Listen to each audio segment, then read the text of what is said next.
嗨，各位朋友，大家好。智慧线又叫头脑线，在手相学中，手掌被头脑线一分为二，包括手指的上半部是属于精神方面的，下面一部分是属于物质方面的。如果头脑线偏向手掌上半部分，则属于物质方面的范围显得较大。这是表示这个人的生活方式是重视物质享受的人，比较着重于现实。相反的，如果头脑线偏向手掌下半部分，属于精神方面的范围显得较大，则表示这个人的生活方式是着重于精神生活的享受，是属于比较超现实的。智慧线及头脑纹是手相中的三大主线之一，手相中这条纹路代表自己，所以又称为人纹。它是从大拇指和食指中间出发，往月丘延伸的线，影响的是个性、思路、智力、反应、记忆、思考力，也表示知识和能力的高低、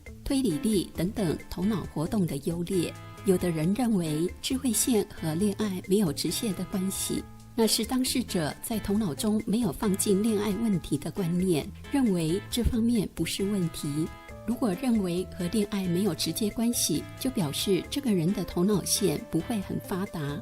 智慧线代表一个人的智慧，所以很多人会认为智慧线长的人比较聪明，智慧线短的人比较笨。智慧线长而且清晰，没有断续的线表示头脑好。智慧线较长，末端上扬指向小指，也是头脑好的其中一种，是有偏财运的。若是智慧线较短，表示记忆较差，想法较迟钝，容易发脾气，显得比较暴躁。最标准的智慧线是起点与生命线相同，纹路清晰，自然弯下幅度延伸到无名指与小指指缝之间停最好。这是标准漂亮的智慧线，这也说明有这种标准智慧线的人充满自信、聪明、思考能力佳，做事有恒心、有耐心。智慧线太短则不够聪明，太长则机敏过度，心思太过细腻，思虑太多，烦恼也会比较多。智慧线的长短通常以中指作为判断，若是只有到中指或不到中指的话，表示这个人智慧不开，教育程度有限，较缺乏耐性和长远的看法，待人处事不够圆融，当然成就也就不太高了。如果智慧线出现中断或者断断续续，表示精神反应方面不灵敏，有时会忘东忘西，个性方面比较容易疑神疑鬼，跟人不好相处，间接影响到事业工作方面。说到这里，应该有很多朋友想知道所谓的这些影响的时间点该如何去推算呢？现在我就来跟各位朋友说明智慧线的流年测算方法。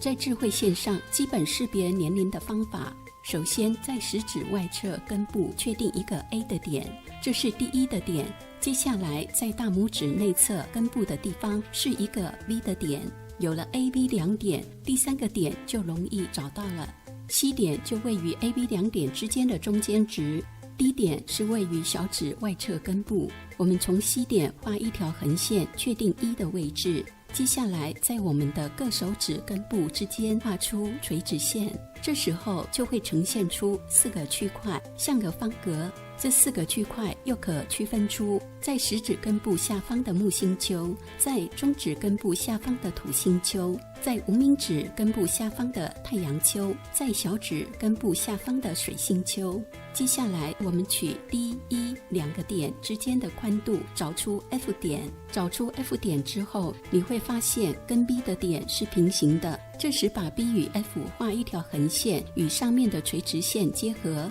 C 点和 E 点两点的平行线与垂直线画下来的地方，就是对应年龄的时间点。画下来的第一垂直线所显示的年龄为21岁，画下的第二垂直线所显示的年龄为42岁，画下的第三垂直线所显示的年龄为63岁。在21岁至42岁和63岁之间都是以7年添加。另外来说，这种流年的测算方法是可以观察出一个人的情绪变化的。